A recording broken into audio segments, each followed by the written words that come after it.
Hello दोस्तों, इस video के अंदर हम Q&A करेंगे। मतलब आपके कोई भी सवाल है, कोई भी डाउट है या कोई भी कमेंट रह जाता है जिसका मैं जवाब नहीं दे पाया हूं, तो इस वीडियो के अंदर हम क्लियर कर लेंगे। दोस्तों जनरली होता क्या है कि एक जैसे सवाल सेम टू सेम बार बार पूछते रहते हैं और मैं उनका रिप्लाई सेम टू सेम बार बार देता रहता हूं। तो मैंने सोचा इसके बजाय मैं क्या करता हूं, या कोई भी कमेंट अगर रह भी जाता है, जैसे कोई भी सवाल पूछता है तो कुछ कुछ कमेंट्स रह भी जाते हैं, तो मैंने सोचा कि एक वीडियो बना के जो सभी के कॉमन सवाल हैं उनका जवाब एक वीडियो से दे देता हूं, ताकि क्या है कि कोई भी कमेंट अगर रह भी जाता है तो उसका जवाब इसको वीडियो के माध्यम से मिल जाएगा। और दोस्तों इस वीडियो के अंदर हम 4-5 क्वेश्चंस लेंगे और उसके बाद आपकी कोई भी डाउट वगैरह रह जाते हैं तो आप मुझे इस वीडियो के अंदर कमेंट करके बता सकते हैं। तो मैं क्या है कि अगला Q&A करूंगा तब मैं उसमें आपके जवाब दे दूंगा। और दोस्तों मेरा विचार है कि अब मैं डेली एक Q&A लाऊं, जिससे क्या है कि डेली 4-5 हम सवाल लें और जो भी डाउट है आपके वो क्लियर हो जाएं। और फिर दोस्तों मैं धीरे धीरे इसका एक टाइम भी फिक्स कर लूंगा, मतलब फिक्स इस टाइम पर Q&A आएगा, ताकि क्या है कि आपके भी आसानी हो देखने के लिए। क्योंकि दोस्तों मेरा भी मन करता है कि जो मेरे सारे सब्सक्राइबर हैं वो अगर कमेंट कर रहे हैं तो मैं उन सभी का जवाब दूं, और कभी कभार क्या है कि पॉसिबल नहीं हो पाता कि मैं सारे कमेंट्स के जवाब दूं, तो उससे अच्छा है कि मैं सारे सब्सक्राइबर के कमेंट्स वगैरह पढ़ लूं और उसके बाद Q&A में सबके सवाल के जवाब दे दूं। तो दोस्तों अब सबसे पहला जो कॉमन सवाल है अभी जो लेटेस्ट के अंदर चल रहा है, मतलब लेटेंट व्यू के IPO की ओपनिंग प्राइस क्या रह सकती है। तो दोस्तों जो ओपनिंग प्राइस है वो लिस्टिंग वाले दिन ही हमें पता चल पाती है, मतलब जब 9 बजे मार्केट खुलता है उसके बाद इसकी सप्लाई और डिमांड कैसी रहती है उस हिसाब से इसकी ओपनिंग प्राइस डिसाइड होगी। पर अभी का जो मार्केट ट्रेंड है, अभी का जो ग्रे मार्केट का प्रीमियम चल रहा है, उस हिसाब से लग रहा है कि इसकी ओपनिंग प्राइस 500 रुपए से लेकर 600 रुपए के बीच में होनी चाहिए। ये आज की डिमांड के हिसाब से है, ये बाद में बदल भी सकता है, मतलब घट भी सकता है और बढ़ भी सकता है। और दोस्तों जो भी लेटेंट व्यू IPO के अंदर इन्वेस्ट करना चाहते हैं तो मुझे लगता है वो लॉन्ग टर्म के लिए करिए। अगर आप शॉर्ट टर्म के अंदर इस IPO में इन्वेस्ट करते हैं तो थोड़ा रिस्की हो सकता है। मैं ये नहीं कह रहा कि ये शेयर खराब है, ये शेयर बहुत ही अच्छा है, फंडामेंटली बहुत ही स्ट्रांग है, पर शॉर्ट टर्म के अंदर रिस्क हो सकता है, वो रिस्क आपकी रहेगी। फिर दोस्तों एक और कॉमन सवाल आता है कि रिफंड हमारे कब तक आएंगे। दोस्तों मैं हर वीडियो के अंदर बता चुका हूं कि जो हमारे रिफंड है वो रिफंड की डेट को आ जाते हैं, मतलब जिस दिन अलॉटमेंट फाइनल हो जाता है उसके अगले दिन हमारे रिफंड की डेट होती है। तो अलॉटमेंट के दूसरे दिन तक हमारे सबके रिफंड आ जाते हैं, मतलब 90% लोगों के रिफंड आ जाते हैं 1-2 दिन के अंदर।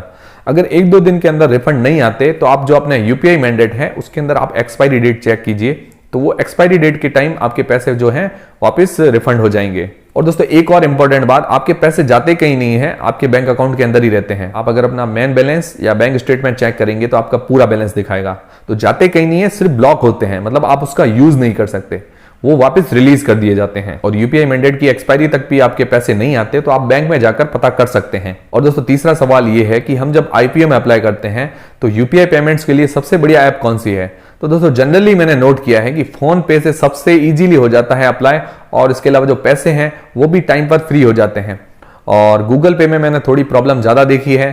तो दोस्तों UPI ऐप के अंदर मुझे फोन पे थोड़ी ज्यादा बेटर लग रही है। और मुझे लगता है सबसे बढ़िया है आप नेट बैंकिंग या असबा से अप्लाई कीजिए, मतलब जो आपका बैंक का नेट बैंकिंग है असबा के थ्रू आप अप्लाई कीजिए, वो सबसे बढ़िया है। उसमें क्या है कि आपके बैंक के थ्रू ही पैसा ब्लॉक होगा और अगले दिन फ्री भी कर दिया जाएगा। और फिर दोस्तों मेन कॉमन क्वेश्चन अभी आ रहा है कि HNI कैटेगरी के अंदर हम कैसे अप्लाई करें। तो दोस्तों HNI कैटेगरी जो होती है, मतलब 2 लाख से ज्यादा हम पैसे लगाते हैं किसी भी IPO के अंदर, तो वो HNI कैटेगरी के अंदर आ जाता है। और 2 लाख से नीचे कितना भी अमाउंट होता है तो वो रिटेल कैटेगरी के अंदर आ जाता है। तो HNI कैटेगरी के अंदर आपको अप्लाई करना है तो 2 लाख से ज्यादा अमाउंट लगाना पड़ेगा। तो दोस्तों अब वो कैसे लगा सकते हैं, तो वो लगा सकते हैं नेट बैंकिंग और असबा के थ्रू, मतलब आपकी जो नेट बैंकिंग है उसके थ्रू आप इसके अंदर अप्लाई कर सकते हैं। तो आप असबा में रजिस्टर करेंगे तो उसके बाद IPO सेक्शन दिखाएगा, उसके अंदर फिर आपको कैटेगरी सेलेक्ट करनी पड़ेगी, HNI या NII कुछ भी लिखा हुआ आएगा, तो वो कैटेगरी सेलेक्ट करेंगे। उसके बाद अगर 2 लाख से ऊपर के जितने भी आप लॉट भरते हैं तो वो HNI कैटेगरी के अंदर आ जाएगा। और दोस्तों मुझे लगता है HNI कैटेगरी के अंदर काफी पैसा चाहिए, क्योंकि जितने भी जो HNIs हैं, मतलब नॉन इंस्टीट्यूशनल इन्वेस्टर्स हैं, तो उनको वो फंडिंग होती है, वो फंडिंग के थ्रू लगाते हैं, मतलब वो करोड़ों करोड़ों में पैसा लगाते हैं HNIs जो है। तो दोस्तों जब ओवर सब्सक्रिप्शन होगा, मतलब HNIs का जो ओवर सब्सक्रिप्शन होगा, तब आपको भी ज्यादा अमाउंट लगाना पड़ेगा, मतलब 2 लाख से भी ज्यादा अमाउंट लगाना पड़ेगा। और दोस्तों ओवर सब्सक्रिप्शन के टाइम क्या है कि अगर आपके कम पैसे लगाए हुए हैं तो आपको कुछ शेयर भी मिल सकते हैं, मतलब जरूरी नहीं है कि आपको पूरा लॉट मिले, 1-2 शेयर्स भी मिल सकते हैं। तो मुझे लगता है आपको अगर HNI में अप्लाई करना है तो आपको फंडिंग ज्यादा चाहिए, थोड़ा पैसा ज्यादा चाहिए। और फिर दोस्तों आता है T2T सेगमेंट का शेयर और नॉर्मल शेयर में क्या फर्क होता है। तो दोस्तों जो T2T सेगमेंट वाला शेयर होता है वो थोड़ा बहुत रिस्की होता है या छोटी कंपनी होती है तो उसको T2T सेगमेंट में रखा जाता है।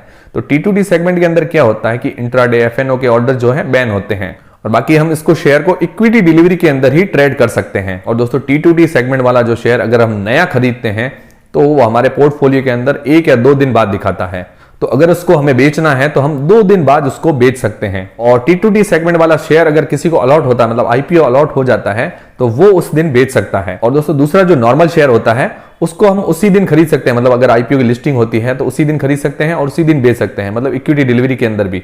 और दोस्तों 5वां सवाल भी है और मैं आपको सलाह भी देना चाहता हूं। तो दोस्तों कोई भी IPO के अंदर आप लिस्टिंग गेन्स के लिए या शॉर्ट टर्म के लिए अप्लाई करते हैं तो आप उसका ग्रे मार्केट का प्रीमियम देखिए, उसका मार्केट ट्रेंड देखिए, मतलब मार्केट में उसकी डिमांड कैसी है वो देखिए। उसके बाद अगर आप लिस्टिंग गेन्स और शॉर्ट टर्म के लिए अप्लाई करना चाहते हैं तो करिए। मतलब डिमांड अगर ज्यादा है ग्रे मार्केट के प्रीमियम में और मार्केट के अंदर डिमांड ज्यादा है तो ही आपको लिस्टिंग गेन्स और शॉर्ट टर्म के लिए फायदा होगा। तो भले ही उस कंपनी के फंडामेंटल्स अच्छे हैं, फाइनेंशियली वो कंपनी अच्छी है, पर उसकी ग्रे मार्केट के अंदर डिमांड नहीं है, मार्केट के अंदर उसका ट्रेंड नहीं है, तो उसका ग्रे मार्केट का प्रीमियम कम ही होगा। तो मतलब ग्रे मार्केट का प्रीमियम का कंपनी के फंडामेंटल से कोई फर्क नहीं पड़ता। जिसकी जितनी ज्यादा डिमांड रहेगी उसका ग्रे मार्केट का प्रीमियम उतना ज्यादा रहेगा, भले ही वो लॉस मेकिंग कंपनी हो।